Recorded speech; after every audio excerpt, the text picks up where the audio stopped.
Actually ఈ రోజున Japanese foreign minister, Japan యొక్క ఫారెన్ మినిస్టర్ అమెరికాలో ఉండాల్సింది. మోడీ గారు వెళ్ళటంతో ఆయన ట్రిప్ పోస్ట్ పోన్ చేసుకున్నారనమాట. అనేక జాపనీస్ పత్రికల కథనం ప్రకారం మోడీ గారు చాలా ఇంపార్టెంట్ కాబట్టి, ఇండియా చాలా వర్ధమాన దేశం కాబట్టి, ఇప్పుడు జపాన్కి ఇండియా చాలా అవసరం కాబట్టి జాపనీస్ ఫారెన్ మినిస్టర్ కానీ ప్రైమ్ మినిస్టర్ కానీ పూర్తి స్థాయిలో భారత్తో రిలేషన్స్ మీద ఎక్కువ దృష్టి పెట్టారని తెలుస్తోంది అనమాట. సో ఇండియా జపాన్ రిలేషన్స్ లో టెక్నాలజీ, మారిటైమ్ సెక్యూరిటీ ఇవి మాత్రమే కాదు, ఇప్పుడు కామన్ గా అమెరికా నుంచి ఫేస్ చేసే థ్రెట్ ని కూడా ఇండియా జపాన్ కలిసి ఎదుర్కోవాలన్నమాట. దాంతో పాటు ఇండియాలో చాలా ఇండస్ట్రీస్, ఇప్పుడు ఇండియా అమెరికాకి చేసే ఎక్స్పోర్ట్స్ దాదాపు $86 బిలియన్ ఎక్స్పోర్ట్స్ ఇప్పుడు ఎఫెక్ట్ పడుతున్నాయి. టెక్స్టైల్ ఎక్స్పోర్ట్స్ కావచ్చు, జ్యువెలరీ ఎక్స్పోర్ట్స్ కావచ్చు.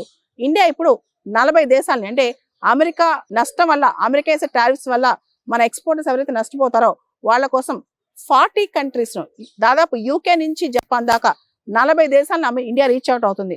40 దేశాల్లో ఇండియా ఇప్పుడు తన ట్రేడ్ పెంచుకోవాలని ట్రై చేస్తుంది అనమాట.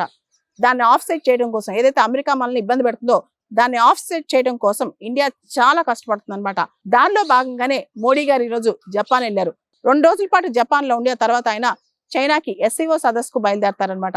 ఆగస్టు 29, 30 జపాన్ లో ఉండి 31, 1 తారీఖున చైనాలో ఆయన గడపనున్నారు SCO సమ్మిట్ లో.